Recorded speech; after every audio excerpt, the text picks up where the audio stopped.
নবীর বংশধর আমার আলী আসগর যদি আজকে মাটিতে একবার বাড়ি দেয়, হয়তো কারবালা নয় পুরো পৃথিবী পানিতে প্লাবন হয়ে যাবে। চিৎকার মেরে বলি সুবহানাল্লাহ। যে হুসাইনের শরীরে মাওলা আলী আসাদুল্লাহ রক্ত প্রবাহমান, কোন হুসাইন আজকে যুদ্ধ করতে নেমে গেছে। হুসাইন যখন যুদ্ধ করতে নামবে, ওই বাবার দেওয়া জুলফিকার তলোয়ার হুসাইনে পাক হাতে নিলেন। নানা জানের রহমাতুল্লিল আলামিনের পাগড়ি ইমামে হুসাইন পাক মাথায় দিলেন।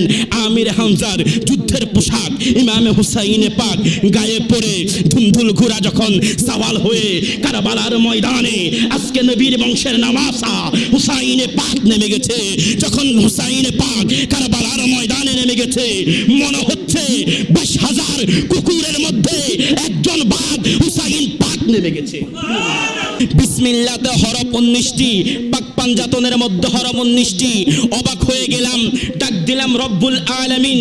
আপনি কোরআন শুরু করলেন বিসমিল্লাহ দিয়ে, বিসমিল্লাহর মধ্যে হরফ আছে 19টি। আবার আপনি পাক পাঞ্জাতনের নামের মধ্যে 19টি হরফ রাখলেন। হাকিকত কি? হাকিকত কি? হাকিকত কি?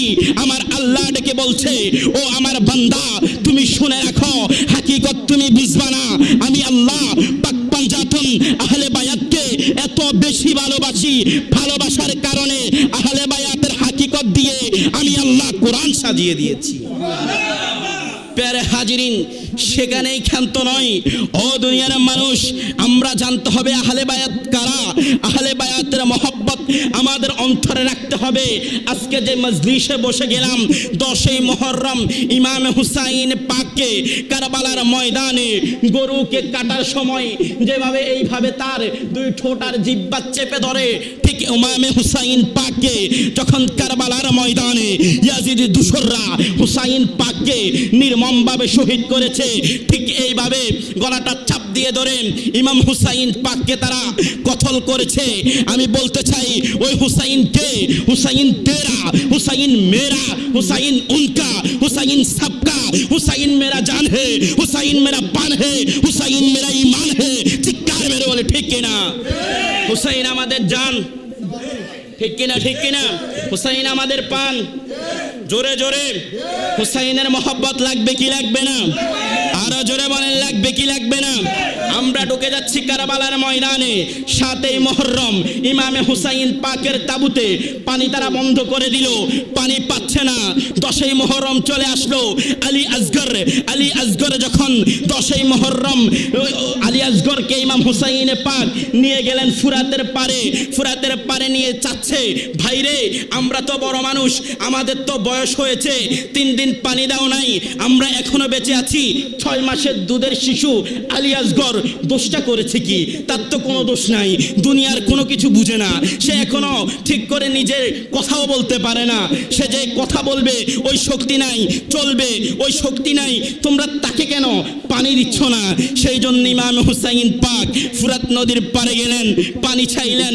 ইয়াজিদের দূষররা পানি তো দিলেন না। আলী আসগরের বুকের মধ্যে তীর যখন মারলেন, আমি কি বোঝাতে চাচ্ছি আপনি গভীর মনোযোগ দিবেন।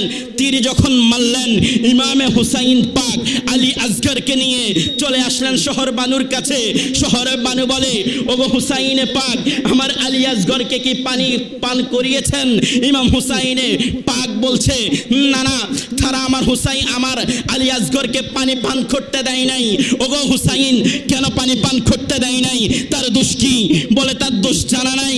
ওই ফুরাত নদীর পানি কুকুরে খায়, ওই ফুরাত নদীর পানি শিয়ালে খায়, ওই ফুরাত নদীর পানি কাকে খায়? ওই ফুরাত নদীর পানি যত পশু যত পাখি আছে সবাই খায়, কিন্তু নবীর নামাসা নবীর বংশের সন্তানকে ওই গাজ্জাবি ইয়াজিদের দোসররা পানি খাইতে দেয় নাই। ওগো শহর বানু, আমি আমার হুসাইন পাককে আমার কোলে করে নিয়ে এসেছি। তারা আমার হুসাইন পাককে আমার আলী আসগরকে তীরের আঘাত করে তারা আমার আলী আসগরকে শহীদ করেছে। শহর বানু বলে, ওগো হুসাইনে পাক শহীদ যেহেতু করে ফেলেছে, আলী আসগরকে মাটিতে রাখেন। হুসাইন বলছে, না, আলী আসগরকে মাটিতে রাখা যাবে না। কেন গো? আলী আসগরকে মাটিতে রাখলে সমস্যা কি? হুসাইন ডেকে বলছে, যখন আম্মাজান যখন হাজেরা সাফা থেকে মারওয়া দৌড় দিচ্ছে, আরে নবী ইসমাইলকে রেখে গিয়েছে কোথায়? সাফা মারওয়ার মাঝখানে। ইসমাইল যখন পায়ের বাড়ি দিয়েছে, ওই সাফা মারওয়ার মাঝখানে জমজমের কূপ হয়ে গেছে। আরে ওইটা তো ইসমাইল নবী ছিল, আরে এটা তো আকা, এটা তো মেহবুব, এটা তো সুলতান, এটা তো মুস্তফা, এটা তো কামলিওয়ালা নবীর বংশধর। আমার আলী আসগর যদি আজকে মাটিতে একবার বাড়ি দেয়, হয়তো কারবালা নয়, পুরো পৃথিবী পানিতে প্লাবন হয়ে যাবে। চিৎকার মেরে বলি সুবহানাল্লাহ। আরেকটু জোরে বলেন সুবহানাল্লাহ। সালাতুন ইয়া রাসূল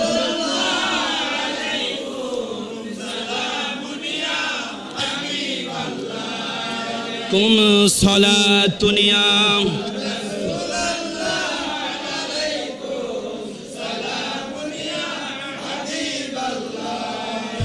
তারা ইমাম আলী আসগরকে শহীদ করে দিল। একে একে নবীর বংশের যত পুরুষ আছে সকল পুরুষকে তারা শহীদ করে দিল। শেষ জয়নুল আবেদিন বলছে, বাবা আমি যেতে চাই যুদ্ধের ময়দানে। কেন যাবি বাবা? তুমি না অসুস্থ? বাবা আমার সব ভাইয়েরা, আমার সঙ্গী সাথীরা, আমার নবীর বংশের নামাজারা, তারা আজকে শহীদ হয়ে গিয়েছে। আমি জয়নাল কিভাবে বসে থাকতে পারি বাবা? আমি জয়নালকে একটু নিয়ে যান না যুদ্ধের ময়দানে। বাবা আমি জয়নালকে একটু যুদ্ধের ময়দানে নিয়ে যান না, আমি জয়নাল যুদ্ধ করব। হুসাইন পাক বলেন, না না বাবা, তুমি যদি যুদ্ধ করো আর তুমি যদি শহীদ হয়ে যাও, আমার নবীর বংশ তো থাকবে না। জয়নাল তুমি যুদ্ধ করতে যেও না, তুমি তাঁবুতে থাকো। চিৎকার মেরে বলি সুবহানাল্লাহ। এবার সব যুদ্ধ শেষ। নবী পাকের যত নামাজারা, কারবালার ময়দানের যত সৈনিকেরা, সবাই যুদ্ধের শহীদের পেয়ালা পান করে তারা জান্নাতে চলে গেলেন। এবার শেষ একজন বিশ্ববিখ্যাত শহীদদের শ্রেষ্ঠতম শহীদের একজন ইমামে হুসাইনে পাক যুদ্ধের ময়দানে রওনা করবেন। দেখেন কোন হুসাইন, যে হুসাইনের শরীরে আকা নবী মাহবুব নবী রক্ত প্রবাহিতমান। আরে ২২,০০০ কুকুরের মধ্যে একজন বাঘ হুসাইনে পাক আজকে নেমে গেছে। হুসাইনে পাক আজকে যুদ্ধ শুরু করে দিয়েছে। হুসাইন পাক ডানে যায় তো কাটতে কাটতে যায়, বামে যায় তো কাটতে কাটতে যায়, সামনে যায় তো কাটতে কাটতে যায়, পিছে যায় তো কাটতে কাটতে যায়। যে ইয়াজিদ বংশের, ইয়াজিদের পেতাত্তা যারা হুসাইনে পাকের সাথে যুদ্ধ করতে আসে, যেই দিক থেকে আসে ওই দিক থেকে হুসাইনে পাক আজকে কাটছে কাটছে। হুসাইনের পাক যখন তলোয়ারটা আসমানের দিকে উঠাচ্ছে, যেন আসমানের বিজলীরা আজকে চমকাচ্ছে।